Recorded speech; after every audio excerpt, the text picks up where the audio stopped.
You've lived a great life and done well for yourself. But what mark will you leave on the world? How will you inspire future generations? Stan Miller and Katie Beth Hand have helped thousands of people answer exactly those questions. If you've ever wondered, what will be my legacy? You're in the right place. Welcome to the Your Life, Your Legacy podcast. Now, here are your hosts, Stan and Katie Beth.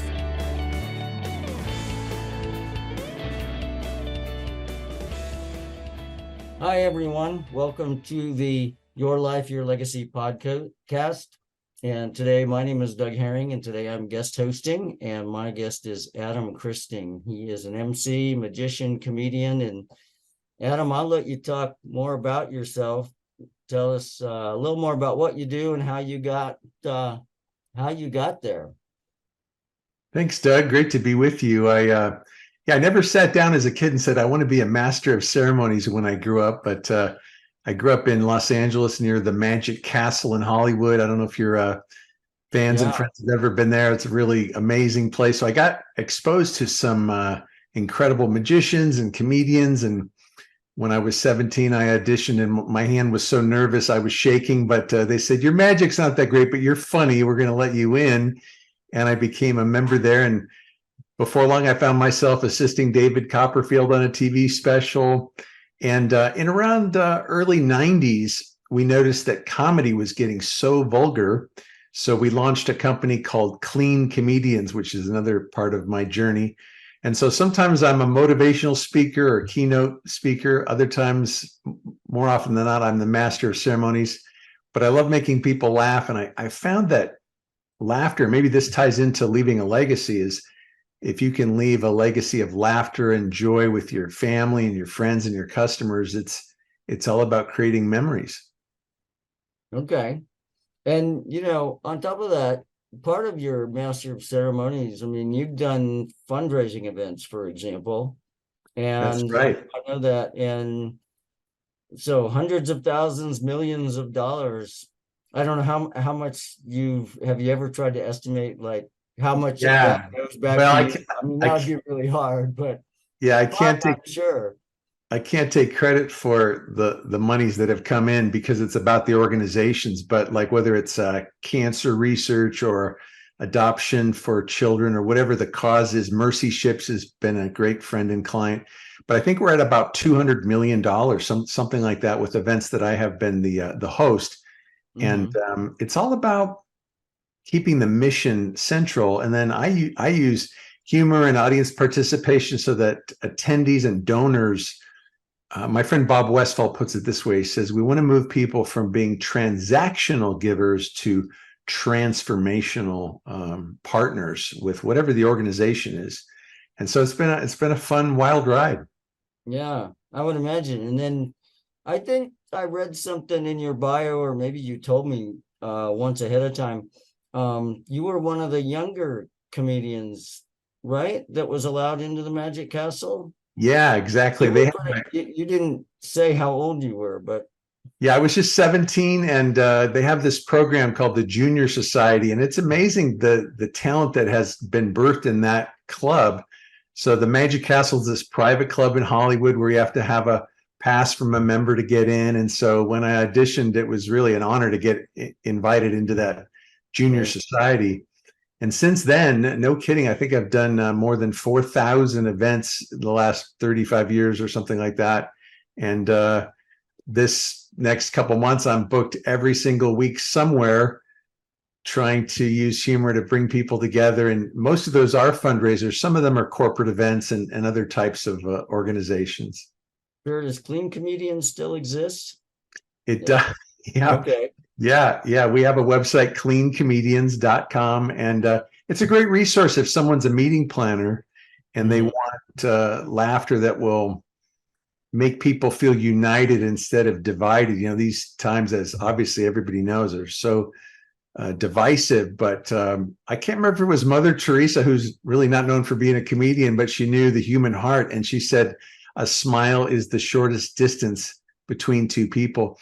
So if you can get your corporation or your church or your nonprofit, whatever the group is, laughing together at humor that's not offensive or vulgar or race-based or any of that kind of stuff. So our 3 Ps, Doug, that we avoid is no politics, no profanity, and no prejudice. And so that just leaves a lot of room for fun and variety. Like I do some magic. Other performers we book do juggling or stand up or even ventriloquism. So I guess you could say we replaced the vulgarity with lots of variety. Yeah, great. Yeah, that's great because you do corporate events, like you said, not-for-profit events, of course, the fundraising, not-for-profit events. And is corporate events just curiosity? I mean, that's kind of motivational, or what sort of corporate events do you do usually? Well, it's been interesting, Doug, after the whole Zoom time. I used to joke, I would say during the pandemic, I sanitized my hands so many times I actually found the answers to my 8th grade Spanish quiz. But what we noticed after the pandemic is that people are so hungry to gather back together again.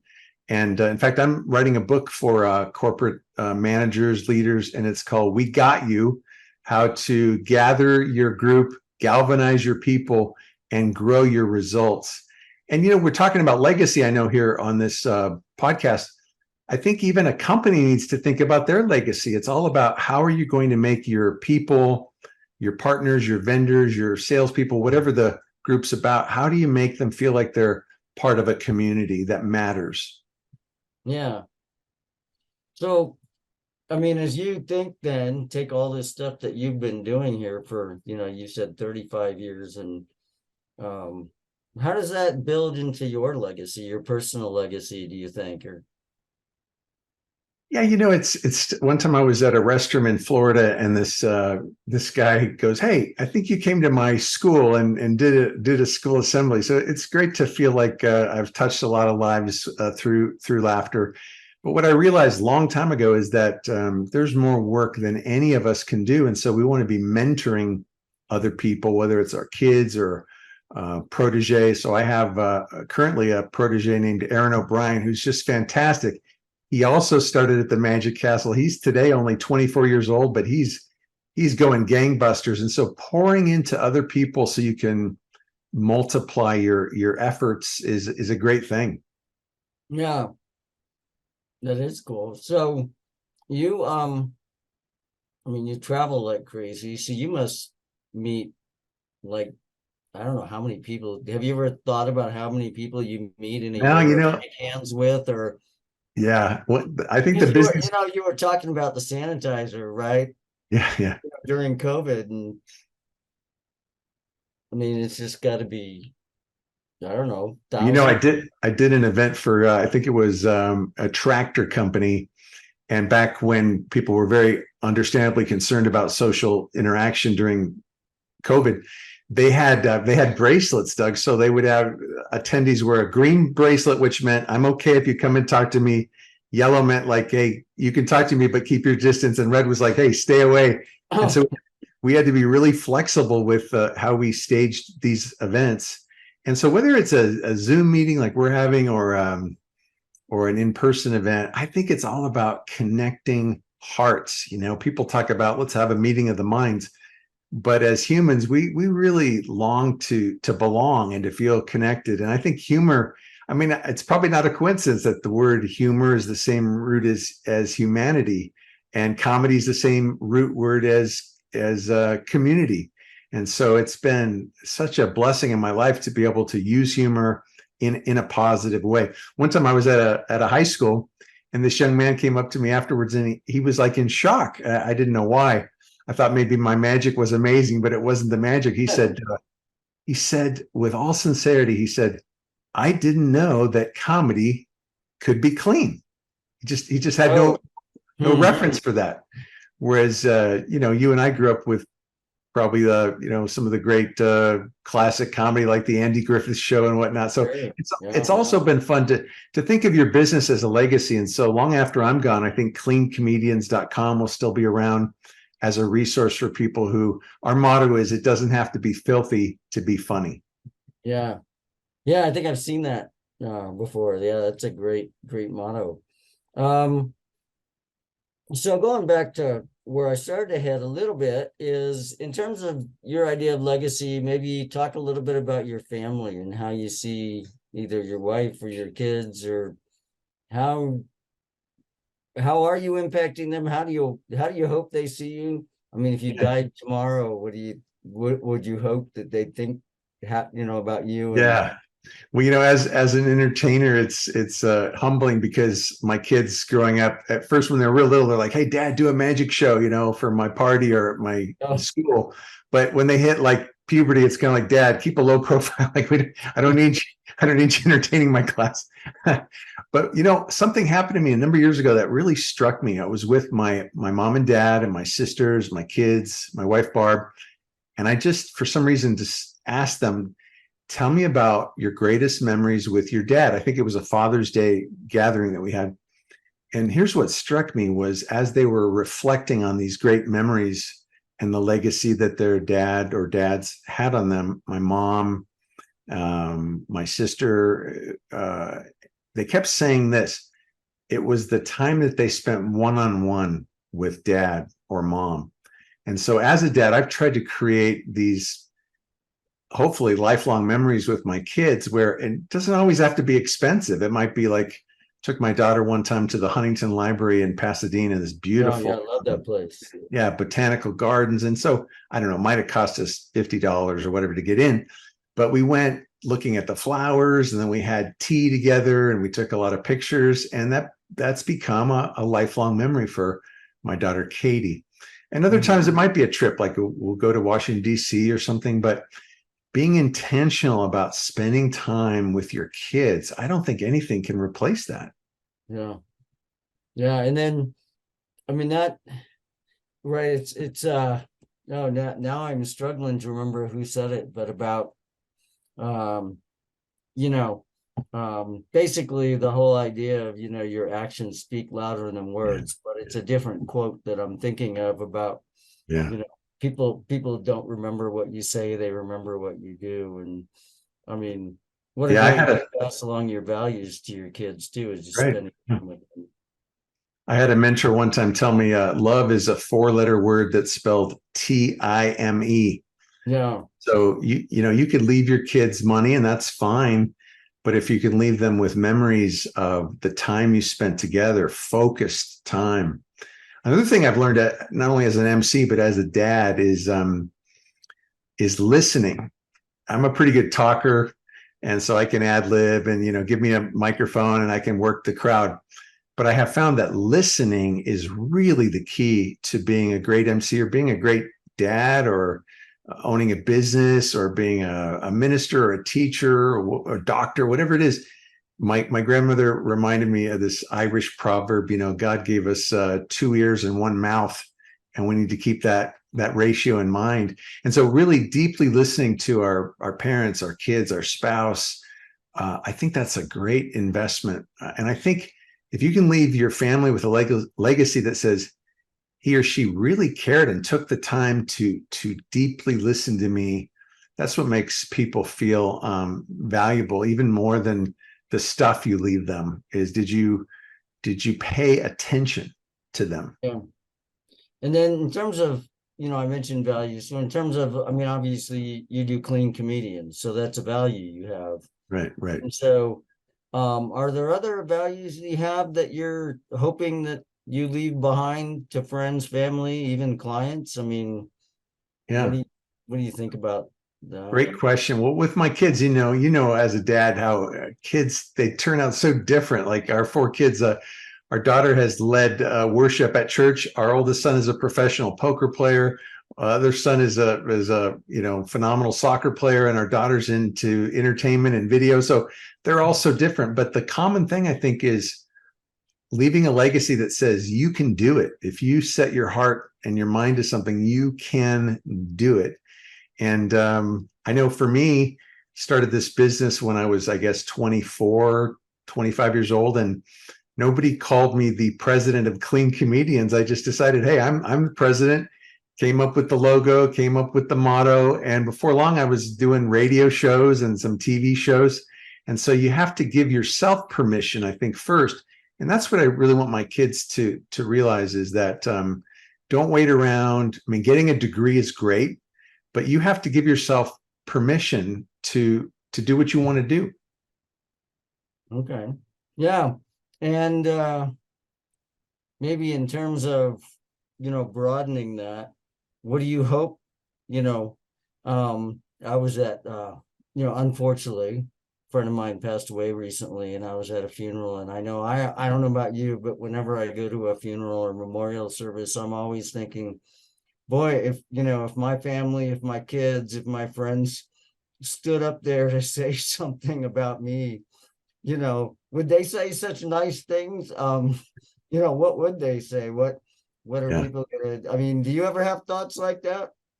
absolutely. About a year ago, I hired a coach, Doug, who had a very unconventional way of coaching.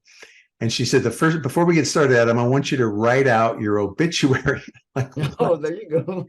and it was really interesting. Like, write what you want people to say and what you want people to remember, and then live your life accordingly. And it's strange. I've done hundreds of gigs as a comedian or a speaker, but for some reason I've been invited to speak and lead many funeral services. And the common thing I notice is people talk about relationships. They don't say, "Oh, he had a great 401k," or really proud of the way he retired. What they talk about is the impact they had in their business and their community, their volunteer work. It's all about relationships. And even business is really about relationships. When you think about it, it's better to take care of clients and have them come back year after year than always trying to find some gimmick or some advertisement to get new clients or customers. And so I love this idea as a business owner. I guess it comes from the legal world. And that's the idea that a client, the word client means to come under the protection of another. And so if someone is a customer of mine, I want to know their kids' names. I want to know what they do for the organization. And I want to invest in their work so that they feel like they have a partner, not just a vendor. And the same with family. I want to know where you're headed and how can I help you get there. And so maybe that's the motivational speaker side of me, but I like to ask 3 questions. What do you want? Where are you stuck? And how can I help? Mhm. Wow, that's beautiful. I love it. Thanks. So, yeah, I mean, we covered that. What about, maybe, and you've hit on this a little bit, but what about specific advice to maybe listeners that are going, okay, that's all great for you.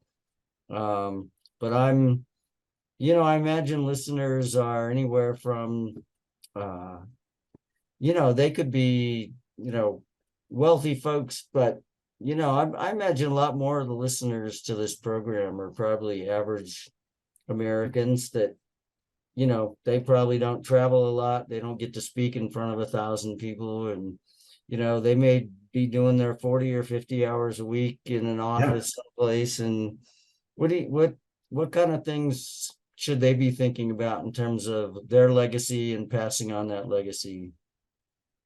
I was very influenced, Doug, by a book written, man, I think it's over 100 years ago, called Acres of Diamonds. And the guy who wrote it, Russell Conwell, I think he was also the founder of a university. But the concept, he gave this one speech called Acres of Diamonds 6,000 times. And I think people attended thinking it was about kind of how to get rich, but really it was much deeper than that. And the concept of Acres of Diamonds is like a fable, a parable. And the idea is, this man desperately wanted to become wealthy. And so he left his farm, he left his family searching for diamonds and traveled the world. And he ended up in despair and jumped off a cliff and lost his life. And what they discovered in his home when they went to sell it off or whatever was that he had been sitting on the largest diamond mine in the world. And it was right under his nose. And so I think back to your question, what I want to tell people is everything you're looking for is right under your nose. You can grow with your own business or as an employee or as a manager in your marriage. Like people are always saying, the grass is greener on the other side. The grass is greener where you water it. And so this Acres of Diamonds principle has really impacted me. I who knows who we're reaching through this podcast, but I'm here in my little home studio, just doing what I do, and you're doing what you do. We can have an impact that goes way beyond what we think when we just work with excellence and enthusiasm, and stop thinking like the best thing is in another state, or the best thing is with a different relationship, or the best thing is going to be if I change careers. Probably if you just are a faithful worker, manager, parent, right where you are, then new opportunities will come your way. Okay, thanks. We're getting towards the end here, and so I guess just a little free time for you here. Anything you want to tell listeners that I haven't asked about? I've kind of guided the conversation, but maybe there's something you want to say that. Well, yeah, I know that it's about money concepts as well. And so I would say that years ago, my wife and I attended an interesting weekend event, and it was called Money and You. And the whole idea was to understand your relationship with money, which I had never thought of. When I think of money, who's the comedian who said, I'm blanking on his name, and this is not my line, but it's a great line. He said, my wife and I have enough money to last us the rest of our lives unless we buy something. And my relationship with money has not been that great over the years. My wife has been a much better manager. And so my point being, understand your relationship with money. You might have a scarcity mindset. You might have an abundance mindset. You might be really frugal. And this can really impact your relationship with your kids, with your spouse, with your business partner. So for me, I enjoy making money. I enjoy bringing value and service to other people and being paid for that. My wife is way better at managing the funds and being very careful about how we spend, how we invest. And so it's okay if you don't have all the cards. It's rare that someone is a great money maker and a great money investor, but know where you're strong and know your relationship with money. And back to the legacy thing, giving your kids a ton of money may not be the wise move when you pass. And so think through not what do I want to give them financially, but how do I want to empower them? And so you may need to have some conversations with your wealth advisor, your banker, certainly your spouse, about how money is going to affect your kids, your heirs, and that kind of thing. But my main point here is that you have a relationship with money, and it's valuable to understand what that's about. Yeah, no, absolutely. I know one of the things, even as an advisor, that I've been doing is really getting into this concept of the psychology of investing and the psychology of money management, because it is so important for people, to understand kind of where they fit and why they do what they do. And because it's not just all numbers and technical stuff, is it? It'd be nice if it was. Yeah. Make my job a lot easier. Well, I have a great admiration for what you do, Doug, and what your colleagues do, because a friend of mine describes the role of a financial advisor. He says the client is giving that person a passport to their hearts. And this goes back to that old saying, I guess it was Jesus said, where your treasure is, there will your heart be also. And so when you're talking about someone's money, you're also talking about their values. You're talking about what matters to them. How you spend your money is really a reflection of your priorities. And so maybe I would close my little part by saying, if you want to know what you really value, look at two things. How do you spend your time, and how do you spend your money? You might have your values on a 3x5 card or up on a plaque on your wall, but your real values always can be seen by how you spend your time and how you spend your money. So look closely at that. Yeah. Well, thanks, Adam. I appreciate that. I was thinking, tying all of that back to the whole idea of write out your obituary and then live your life to match that, right? What a great piece of advice. Yeah, we are out of time. Sorry. So much fun to talk. No, I've enjoyed it, Doug. You're a great thinker, and I know you're a great advisor to people. So thanks for spending some time with me. Yeah, well, this has been Doug Herring. This is the Your Life, Your Legacy podcast, and signing off for now. Thanks for listening. Thanks for listening to the Your Life, Your Legacy podcast with Stan Miller and Katie Beth Hand. If you enjoyed the show, please rate, review, and subscribe on Apple Podcasts, Spotify, or wherever you get your podcasts. To find out more about Stan and Katie Beth, go to pinnaclelegacylaw.com. You can also find links in the show notes.